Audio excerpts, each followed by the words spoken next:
Welcome or welcome back to my channel, Tales from the Fifth House.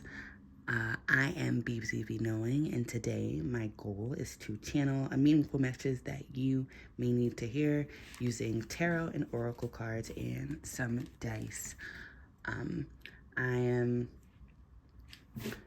feeling really good today after feeling not so good the past couple of days, so I felt really called to sit down and record a message that someone or you, the viewer, may need to hear. Please note that tarot is timeless, so this could pick up on past, present, and future energy. So just keep in mind, if you're like listening to this and it doesn't necessarily sound like your story, then it likely isn't. Please just take what resonates and leave the rest. But I do encourage everyone to kind of listen with an open heart and an open mind, as this might not be like your message, but perhaps there's something from this that you can take and share with someone who needs to hear it. We're gonna dive right in. I've already kind of cleansed and shuffled the deck, but I'm gonna shuffle a little bit more. And while I'm doing so, if you would like to set your own personal intentions for what you hope to gain from this reading, or even ask a question that you want to be answered, now would be the perfect time to do that. So I'm going to get a few more shuffles in, and then we're going to get started. And I hope you all are feeling good. I'm filming this on the 1st of March. It is Pisces season. I am a Pisces rising, so the energy has been really interesting for me. But I can say I felt a shift. I woke up this morning and I felt kind of like a shift for the better. So let's see what the energy for the collective is. Let's see what message we can get out there for you all. Okay, what's the message that we need to hear? What's the message that we need to hear today? So we have two cards flipping over, and I'm being called to take them. So we have the 5 of Swords and the 8 of Pentacles. And at the bottom of the deck, we have the 3 of Swords. This is interesting because I filmed another reading and we had the 5 of Wands coming out first. So I feel like a lot of us are just coming out of just conflict. 5s in numerology normally represent conflict, change. In this card in particular, this person has kind of like defended themselves, defeated themselves. As you can see, you have 2 opponents walking away, kind of head down, and this person standing with all these swords. So perhaps you've successfully defended yourself from something, successfully, have overcome some sort of conflict or obstacle in your life, and that can be in any area of your life. But I'm getting that you are the victor. You have come out of that situation on top. And if you notice, this person has more than enough swords. 1, 2, 3, again, 5 swords, but there are 3 swords in their hands. So I'm feeling like you've come out of the situation kind of armed with knowledge. Swords usually represent air energy, communication, knowledge, things of that nature. So I'm getting you've come out of this with knowledge or some information that is going to help your mindset in the future. This could have been a work situation. We have here the 8 of Pentacles. You can see this woman is diligently working on a project. Usually this is like happy work. You are, toiling away, but this is something that you enjoy. So perhaps you, I'm being drawn to the 3 of Swords, which is, as you can just look at it, it's kind of like a betrayal. You might have, again, faced some betrayal, some conflicts, challenges, especially in your relationships with others. There is a heart on this card. But I want to say, like, maybe you're finding that you've been able to come out of this experience and channel that energy into your work or into a passion project or something that you really care about. And it's kind of helping you process this betrayal, this heartbreak maybe that you've been experiencing. Let's pull some more cards to get more information. I want to know what the 5 of Swords represents and what is the 3 of Swords.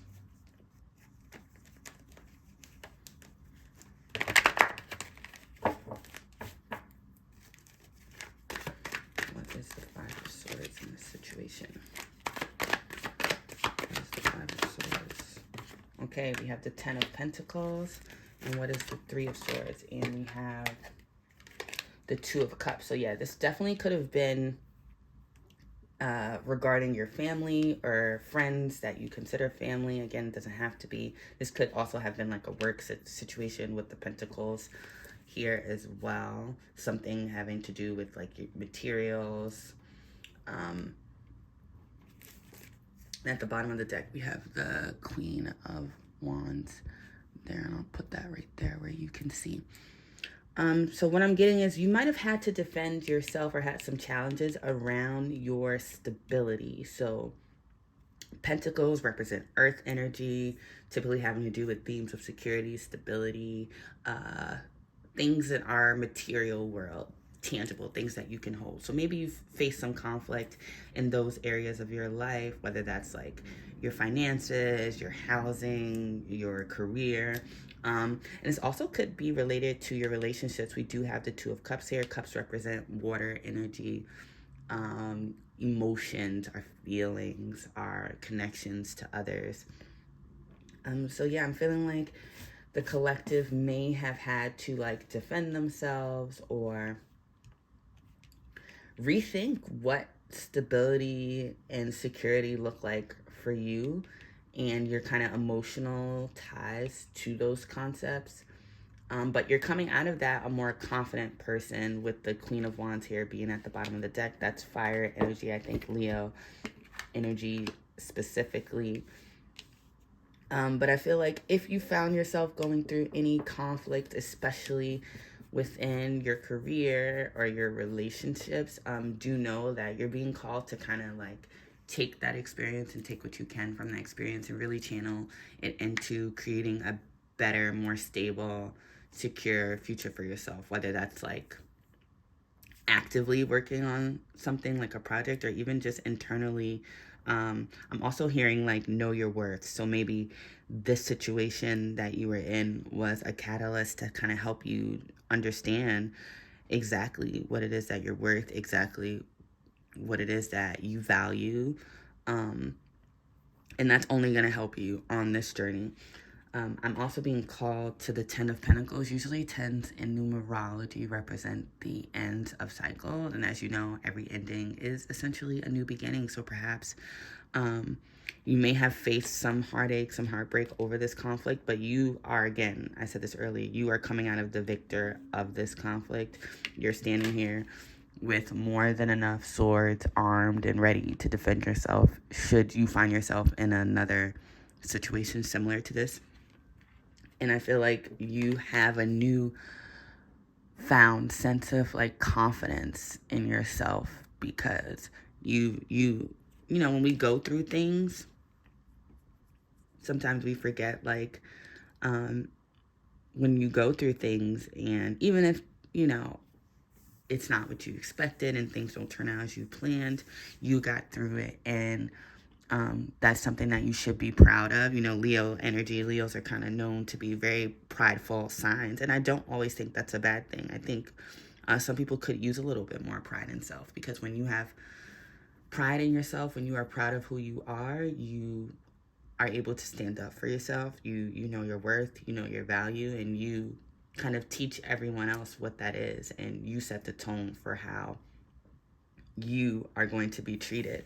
I'm also being drawn back to this Two of Cups. A lot of people consider this to be like the soulmate card of the deck, but in this situation in particular, I'm feeling like more like a self-love kind of energy. Is so funny too. There is a line here in the middle, so more Leo energy, and I feel like Spirit is kind of reminding you that you've kind of gotten through these obstacles and now you're a stronger, wiser, better person, and to remember that and to keep that in mind.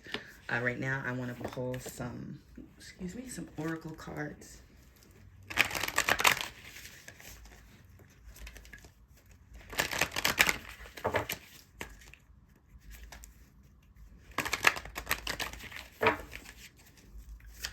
This is for more like overarching thematic.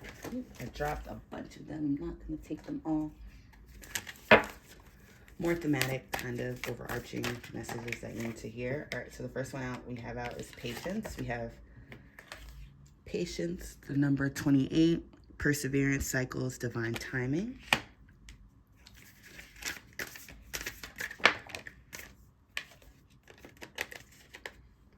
Okay, I'm gonna take these three. We have giving, number 30.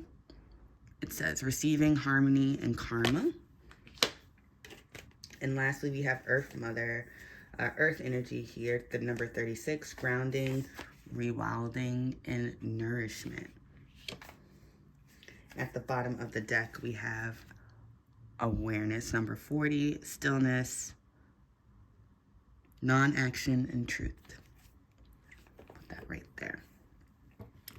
So what I am getting from these three oracle cards, and it's funny, for some reason, these cards are looking very similar to me. I'm getting the message to be patient with yourself on this journey. Again, if you're coming out of a really tough cycle, where you had a lot of conflict, a lot of heartbreak, maybe experienced some negative situations, especially in your connections or in your career and finances and things of that nature, do know that things are shifting and turning in your favor. And I feel like Spirit is reminding you that you are entering a season of, it says giving, but it also says receiving on this card. So you are entering a season, of receiving.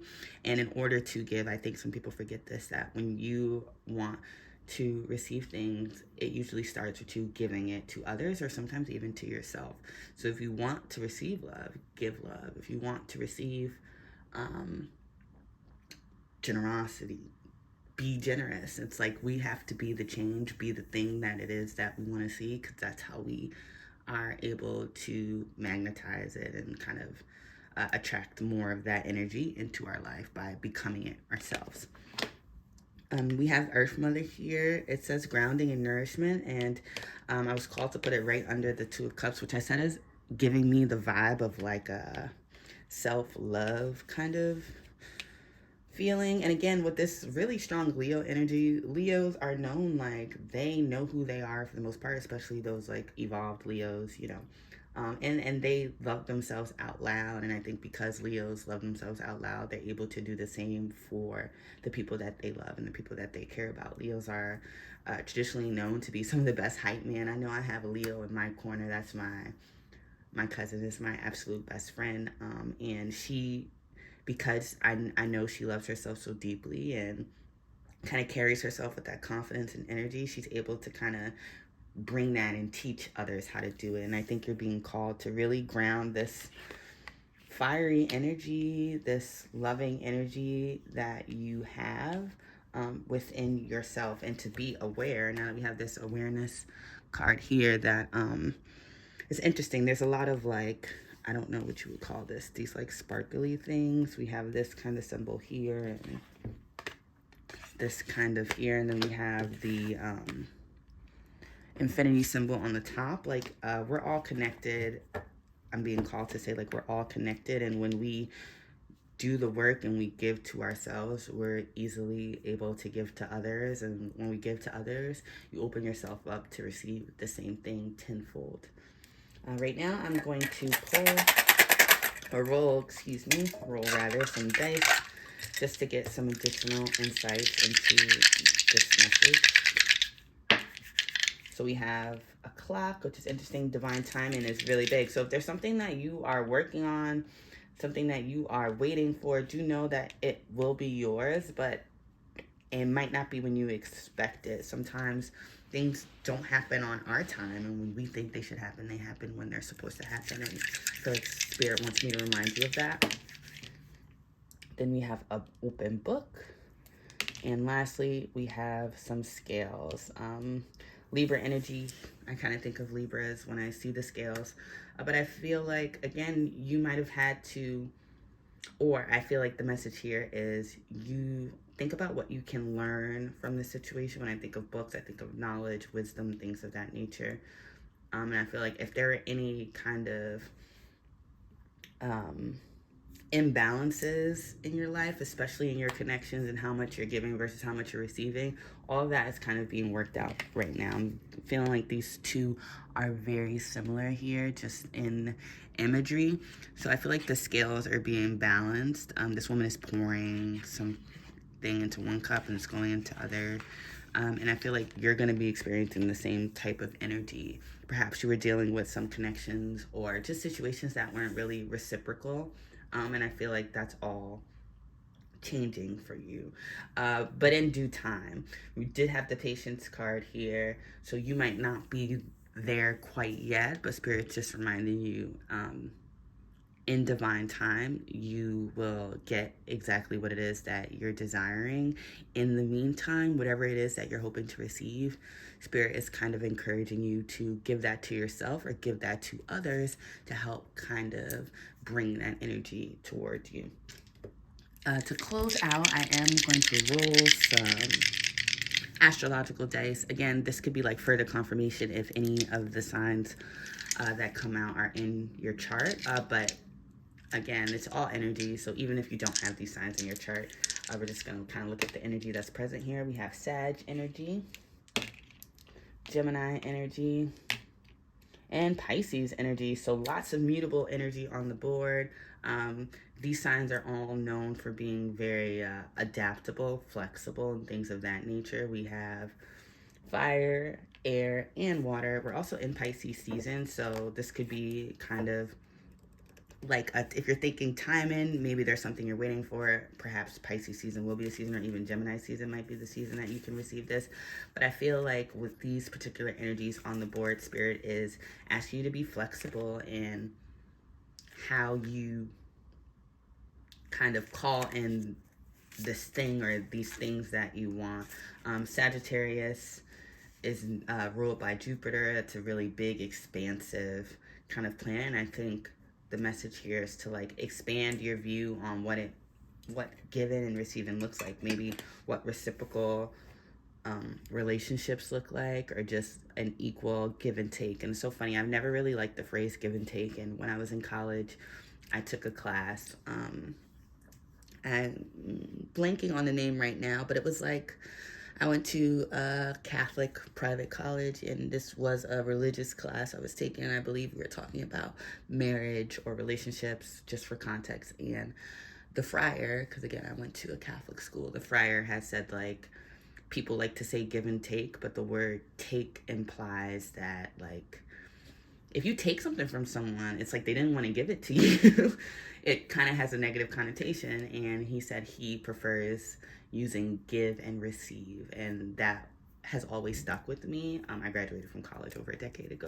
But that's still something that I keep really close to my heart, because I do think we're meant to move through this world kind of giving and receiving the things that it is that our heart desires. And doing that in a really reciprocal, balanced way kind of helps everyone involved. So I think I'm going to end it there. And I do really hope this message resonated with you in some way. Thanks again for spending some time with me. And have a good rest of your day. Bye.